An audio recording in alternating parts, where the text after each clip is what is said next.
ഒന്നാം ഭാവത്ത് നിന്ന് കഴിഞ്ഞാൽ മുഖത്തായിരിക്കും മറുക്. ചിലർക്ക് കണ്ടിട്ടുണ്ട് വലിയ മറു ഇവിടെ കാണും മുഖത്ത്, ചെവിയുടെ ഭാഗത്തോ ചുണ്ടിന്റെ മുകളിൽ ഇങ്ങനെ വരുന്നത് രണ്ടിൽ ഗുളികൻ. അപ്പം ഒന്നാം ഭാവത്ത് നിന്ന് കഴിഞ്ഞാൽ രാജയോഗം പറയണം. ഇവര് കെയറിങ് ആയിരിക്കും എല്ലാ കാര്യങ്ങളും.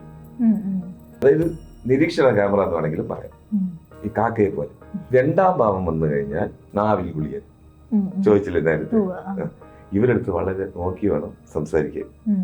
നാവിൽ ഗുളികൻ വരിക എന്ന് വളരെ രസകരമായിട്ട് ആളുകൾ പണ്ടൊക്കെ പറയുന്നത് കേട്ടിട്ടുണ്ട്.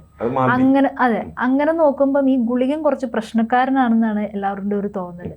അപ്പൊ ഈ ഗുളികൻ ഓരോരുത്തരുടെയും ഗ്രഹഫലങ്ങളിൽ എങ്ങനെയായിരിക്കും? അത് ഓരോ ഭാവങ്ങളിൽ നിന്നാലുള്ള. അപ്പൊ ഗുളികന് പ്രാധാന്യം നമുക്കിപ്പം ഗുളിക ഉദയം, ഇപ്പൊ നമുക്കൊരു വീടിന് കട്ടള വയ്ക്കാൻ ഗുളിക ഉദയം നല്ലതാണ്.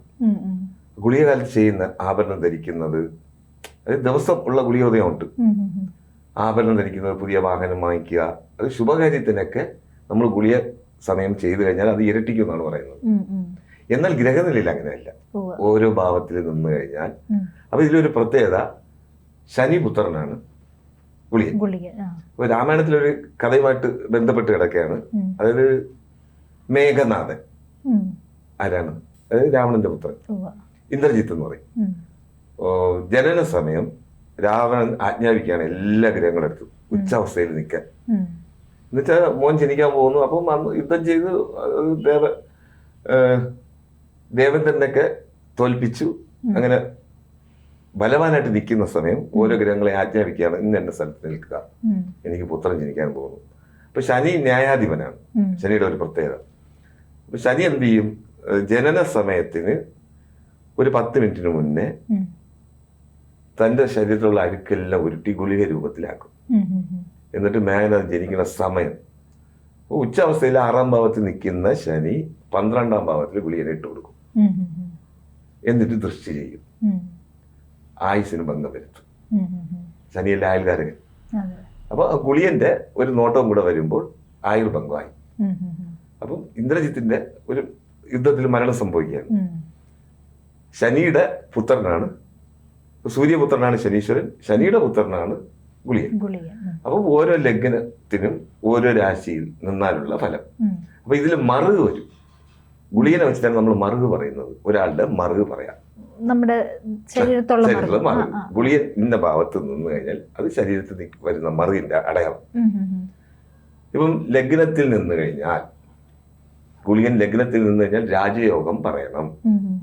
അതേ ഇത് 11-ാം ഭാവത്ത് നിന്ന് കഴിഞ്ഞാലും രാജയോഗം പറയണം.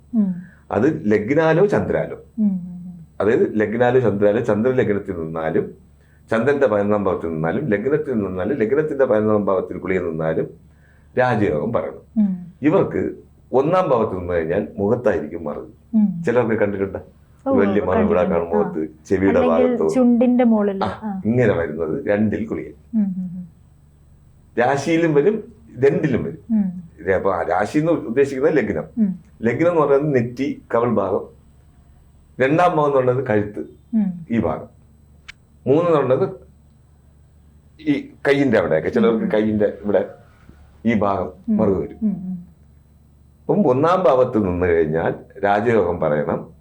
എങ്ങനെ പറയാം? അതായത് ഗുളിയൻ ലഗ്നത്തിലോ രാശിയിലോ കൂടെ വന്നു കഴിഞ്ഞാൽ ഇവര് കെയറിങ് ആയിരിക്കും എല്ലാ കാര്യങ്ങളിലും. എന്നുവെച്ചാൽ ഗുളിയന്റെ നോട്ടം എന്ന് പറയുന്നത് 12-ാം ഭാവം ദൃഷ്ടി, 2-ാം ഭാവം ദൃഷ്ടി, 7-ാം ഭാവം ദൃഷ്ടി. അങ്ങനെയാണ് ഗുളിയന്റെ പ്രത്യേകത. അപ്പൊ എല്ലാ കാര്യങ്ങളിലും, അതായത് നിരീക്ഷണ ക്യാമറ എന്ന് വേണമെങ്കിലും പറയാം. ഭയങ്കര നിരീക്ഷണമായിരിക്കും. ഈ കാക്കയെ പോലെ. കാക്ക ഭയങ്കര നിരീക്ഷണമാണ്, അടുക്കൂല പെട്ടെന്ന്. 2-ാം ഭാവം വന്നു കഴിഞ്ഞാൽ നാവിൽ ഗുളിയൻ. ചോദിച്ചില്ലേ നേരത്തെ, ഇവരെടുത്ത് വളരെ നോക്കി വേണം സംസാരിക്കാൻ. ശമിക്കും, പ്രാക്ക് എന്നൊക്കെ പറയില്ലേ, ഇത് എന്തെങ്കിലും ഒന്ന് പറഞ്ഞു കഴിഞ്ഞാൽ ഫലിക്കും. അത് അച്ചോട്ടാണ്. ഇവരുടെ മറുക് എന്ന് പറയുന്നത് നാക്കിലായിരിക്കും, പുള്ളി പുള്ളി പുള്ളി ആയിട്ടിരിക്കും. അത് നമുക്ക് കാണാൻ സാധിക്കും. അവർ സംസാരിക്കുമ്പോൾ നാക്കില് പുള്ളി, അങ്ങനെ അത് ഗുളിയന്റേതാണ് പ്രത്യേകത. 2-ാം ഭാവം പറഞ്ഞു കഴിഞ്ഞാൽ കുടുംബത്തിൽ കന്നിയുടെ സാന്നിധ്യവും പറയണം. കന്നിച്ചാവെന്ന് കേട്ടിട്ടില്ലേ? കന്നിച്ചാവെന്ന് പറയും. കുട്ടി, അവരുടെ കുടുംബത്തിൽ ഒരു കുഞ്ഞ് മരിച്ചിട്ടുണ്ടെങ്കിൽ അതിന്റെ സാന്നിധ്യവും ഈ 2-ാം ഭാവം ഗുളിയൻ അറിയിക്കും. മൂന്നാം ഭാവം എന്ന് പറഞ്ഞാൽ സഹോദരനെ അറിയിക്കും, അതും കന്നിയുടെ എന്ന് പറയുന്നത്. ഈ മൂന്നാം ഭാവം വന്നു കഴിഞ്ഞാൽ ഈ പറഞ്ഞ പോലെ ഇവിടെ മറിവ് വരും, നല്ല തെളിച്ചുള്ള ഈ ഭാഗം. നാലാം ഭാവം വന്നു കഴിഞ്ഞാൽ മാതാവിന് ചെറിയ അരിഷ്ടത, അതായത് കുളിയന്റെ നാലാം ഭാവം വരുന്നത് മാതാവിന് ചെറിയ അരിഷ്ടത ഉണ്ടാകും, അമ്മാവിന് ദോഷം ചെയ്യും. അതും നാലാം ഭാവം അങ്കടയാളം നമുക്ക് പറയാം. വയറുഭാഗത്ത് അതിന്റെ മുകളിൽ മറിവ് വരും. വിദ്യയ്ക്കും ചെറിയ വിദ്യാപരമായിട്ടൊക്കെ ചെറിയ തടസ്സങ്ങൾ അനുഭവിക്കും. അത് ശനി ദൃഷ്ടിയും കൂടെ വന്നു കഴിഞ്ഞാൽ വിദ്യാ തടസ്സം, 4 കുളിയൻ വിദ്യാ തടസ്സം വരും. വാഹനയോഗം, വീടിന്റെ യോഗം ഒക്കെ തടസ്സപ്പെടും. മനസ്സിന് സ്വച്ഛത, ബന്ധുമിത്രാദികളുമായിട്ടുള്ള ഇണക്കം വരില്ല, പിണക്കേ വരുള്ളൂ. നാലാം ഭാവം അത് ഉദ്ദേശിക്കും. കുളിയം വന്നു കഴിഞ്ഞാൽ പിണക്കമായിരിക്കും ബന്ധുമിത്രാദികളുമായിട്ട്, അതായത് അഡ്ജസ്റ്റ് ചെയ്ത് പോകില്ല. അഞ്ചാം ഭാവം വന്നു കഴിഞ്ഞാൽ പുത്രസമ്പത്തിന് കുറവ്, ബുദ്ധിക്ക് ഉണർവില്ലായ്മ. ചിലര് എങ്ങനെ പറയാം, എന്ത് പറഞ്ഞാലും ആ ഒരു അടിമപ്പണി പോലെ ഒരു ജോലിക്ക് നിൽക്കുന്നവൻ പറയുന്നത് അതുപോലെ അക്ഷരം പ്രതി ചെയ്യും, അല്ലാതെ അവരായിട്ട് സ്വയം ഒന്നും ചിന്തിക്കാനുള്ള ഇത് കിട്ടില്ല. ശനിയുടെ ദൃഷ്ടി കൂടെ വന്നു കഴിഞ്ഞാൽ ആ ഒരു പറയുന്നത് ചെയ്യുക, സ്വയം ചിന്തിക്കില്ല, അങ്ങനെ ഒരു അവസ്ഥ വരും. ആറാം ഭാവമാണ് പ്രത്യേകത. 6 വന്നു കഴിഞ്ഞാൽ ഈ മെജീഷ്യനൊക്കെ ഇരിക്കുന്നില്ലേ, ഇവർക്കൊക്കെ 6 കുളിയെ. മജീഷ്യന്മാരെല്ലാം 6 വിദ്യ ചെയ്യുന്നവർ. കണ്ണ് നമ്മൾ തെറ്റുന്നതിന് മുമ്പ് ഒരു വിദ്യ കാണിക്കും, അത് പെട്ടെന്ന് കേതും കൂടെ ചേർന്ന് കഴിഞ്ഞാൽ അത് പറയണം. കേതുവിന് ആ ഇത് വരും. കേതുവും കുളിയനും ചേർന്ന് കഴിഞ്ഞാൽ അതായത് മെജീഷ്യന്റെ ഇത് പറയാം. ഭസ്മം വരുത്തുന്നത്, പെട്ടെന്ന് ഒരു നാരങ്ങ വരുത്തുന്നത്, ആപ്പിൾ വരുത്തുന്നത്, വെളി രാജ്യങ്ങളൊക്കെ ചെയ്യുന്നുണ്ടല്ലോ, മെജീഷ്യനെ പറയാം. 7ാം ഭാവം വന്നു കഴിഞ്ഞാൽ കലകപ്പോറ്റി എന്നാണ് നമ്മൾ പറയുന്നത്. കലകപ്പോറ്റി എന്ന് വെച്ചാൽ കലകം ഉണ്ടാക്കുന്നവൻ. 10 പേര് കൂടി നിന്ന് സന്തോഷമായിട്ട് നിൽക്കുന്നത് ഇഷ്ടപ്പെടില്ല. ഈ 7 കുളിയുള്ള ആള് കലകം ഉണ്ടാക്കും, അടി ഉണ്ടാക്കിയിട്ട് പൊക്കളയും. 7 കുളിയെ. 8 കുളിയനും 8 കുളിയൻ വന്നു കഴിഞ്ഞാൽ ചന്ദ്രന്റെ കൂടെ ചേർന്ന് കഴിഞ്ഞാൽ ഞങ്ങൾ പ്രത്യേകം പറയും, ആറ്റിലോ കടപ്പുറത്തോ കടലിലോ പോയി കുളിക്കാൻ പോകരുത്. പക്ഷബലമില്ലാത്ത ചന്ദ്രന്റെ കൂടെ കുളിയും ചേർന്ന് കഴിഞ്ഞാൽ ഈ ജല സംബന്ധമായിട്ടുള്ള അപകടങ്ങൾ, ബോട്ട് അപകടം സംഭവിക്കില്ല. അതിൽ കുളിക്കാൻ പോയി 3 പേര്, 4 പേര് കുളിക്കാൻ പോയി 3 പേര് പോയി എന്നൊക്കെ പറയുന്നില്ലേ. ചില ഗ്രഹനിലയിൽ ഈ ഗുളിയനും ചന്ദ്രനും 8ാം ഭാവം വരുന്നത് ദോഷം പറയുന്നു. 9ാം ഭാവം ഈ കുളിയൻ വന്നു കഴിഞ്ഞാൽ ശനിയുടെ ദൃഷ്ടിയും കൂടെ വന്നു, ശനി 3ാം ഭാവം വരും. അപ്പൊ നല്ലതാണ്. എന്നാലും 9 വന്നു കഴിഞ്ഞാൽ ഭാഗ്യക്കുറവ്. ഈ ശനിയുടെ ആ ഒരു പുത്രനല്ലേ, അതെ ശനിയുടെ ആ ഒരു ഇതൊക്കെ തന്നെയാണ് ഗുളികനും ഉണ്ടാവുക. പിന്നെ ഭയങ്കര പ്രത്യേകത. അതായത് ശനി പുത്രൻ, സൂര്യപുത്രൻ ശനി, ശനിപുത്രൻ മാന്തി, ഗുളിയൻ. അപ്പം 9ാം ഭാവം എന്ന് കഴിഞ്ഞാൽ ദൈവവിശ്വാസം കുറവ്. ഇവർ അമ്പലങ്ങളൊന്നും പോകില്ല, ദൈവവിശ്വാസമേ കാണില്ല. ചിലർ കണ്ടിട്ടില്ല, ഒരിടത്തും പോകില്ല. ഇപ്പൊ പള്ളിയിലായാലും ഒന്നും പോകില്ല, ഒളിച്ചു കിടക്കും. അച്ഛന് പിതാവിന് ചെറിയ അരിഷ്ടത, കാലിന് ചെറിയ മുടന്ത് വരും. ചിലർ മുടന്തി നടക്കില്ല. ഇതൊക്കെ 9ലെ കുളിയന്റെ സ്ഥിതി. 10ൽ കുളിയൻ വന്നു കഴിഞ്ഞാലും 11ൽ വന്നു കഴിഞ്ഞാലും രാജയോഗം പറയണം. 10ൽ പ്രത്യേകതയാണ്. ചിലവര് എങ്ങനെ സൂക്ഷ്മമായിട്ടുള്ള ബിസിനസ്, ചെറിയ ഒരു ഷോപ്പ് വെച്ചിരിക്കും, മാസം ചിലപ്പോൾ 2 ലക്ഷം രൂപ വരുമാനം കാണും, ലാഭം മാത്രം എന്ന വെളിയിൽ അറിയില്ല. കുഞ്ഞു ബിസിനസ് ആയിരിക്കും, അറിയില്ല. ചിലവർ വലിയ ബിസിനസ് ചെയ്യും, ലാഭം കാണില്ല. 10ൽ കുളിയ വന്ന് സീക്രട്ട് ആണ്. ശനിയും കൂടെ വന്നു കഴിഞ്ഞാൽ അത് കുറച്ചുകൂടെ നല്ലതാണ്.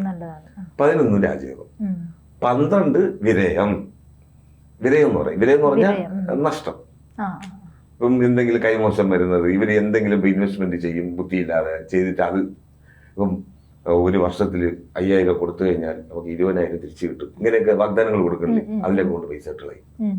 അത് വാനിന്റെ കൂടെ ചേർന്ന് കഴിഞ്ഞാൽ ലാസ്റ്റിൽ പോയി നോക്കുമ്പോൾ എനിക്ക് പോയി 5 ലക്ഷം പോയി, 10 ലക്ഷം പോയി, ഞാൻ പ്രതീക്ഷിച്ചിരുന്നാണ്, എന്നെ കബളിപ്പിച്ച് ഇങ്ങനെയൊക്കെ പറയും. അത് അവർക്ക് ചാടി കൊടുക്കണതാണ്. അത് ഈ ഗുളിയം 12ാം ഭാവം വന്നു കഴിഞ്ഞാൽ ഇങ്ങനെ. അപ്പൊ മറിവിന്റെ ഉദ്ദേശം എന്ന് പറയുന്നത് 12ൽ വന്നു കഴിഞ്ഞാൽ പാദത്തിൽ ഒരു മറിവ് കാണണം. ഒരംഗത്തിന്റെയാണ്. 9ാം ഭാവം വന്നു കഴിഞ്ഞാൽ അംഗം അടയാളം. രസകരമായ ഒരു കാര്യം, പണ്ടൊക്കെ സ്കൂളിൽ പഠിച്ചപ്പോ കേട്ടിട്ടുള്ളതാണ്, നമുക്ക് കുറിച്ചെടുക്കും. ഈ കാലിന്റെ ഉള്ളംകൈയിലും കാലിന്റെ വെള്ളയിലൊക്കെ മറുക് വന്നു കഴിഞ്ഞാൽ ചീത്തപ്പേര് വെക്കുന്നൊക്കെ, അങ്ങനെ ഒരു ഇതുണ്ടായിരുന്നു. കയ്യില് ഉള്ളംകൈയിൽ വന്നാൽ ധനനഷ്ടം പറയും. ചിലപ്പോ അതായിരിക്കും അതുമായിട്ട് ബന്ധപ്പെട്ട് ഉള്ളംകൈയിൽ വന്നു കഴിഞ്ഞാൽ ധനനഷ്ടം ഉദ്ദേശിക്കും. അത് സത്യമാണ്.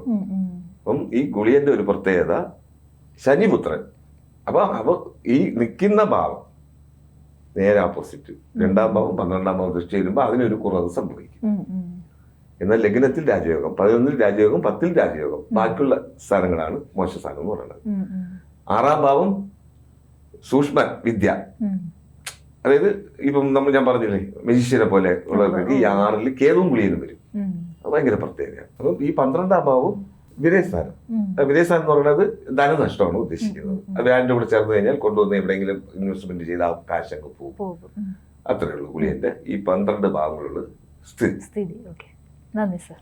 സമ്പൂർണ്ണ ജാതകം സാധാരണ ജാതകമല്ല, സമ്പൂർണ്ണ ജാതകം 250 രൂപയ്ക്ക് നിങ്ങൾക്ക് ലഭിക്കും. ABC മലയാളം പ്രേക്ഷകർക്കായുള്ള ഒരു സുവർണ അവസരമാണിത്. നിങ്ങളുടെ ജനന സമയം അടിസ്ഥാനമാക്കി 75 പേജുകളടങ്ങിയ ജാതകം, നിങ്ങളുടെ ഭാവി പ്രവചനങ്ങളും പ്രശ്ന പരിഹാരങ്ങളും ഉൾപ്പെടെ 250 രൂപയ്ക്ക് ലഭിക്കുവാൻ താഴെ കാണുന്ന നമ്പറിൽ മെസ്സേജ് അയയ്ക്കുകയോ വിളിക്കുകയോ ചെയ്യുക.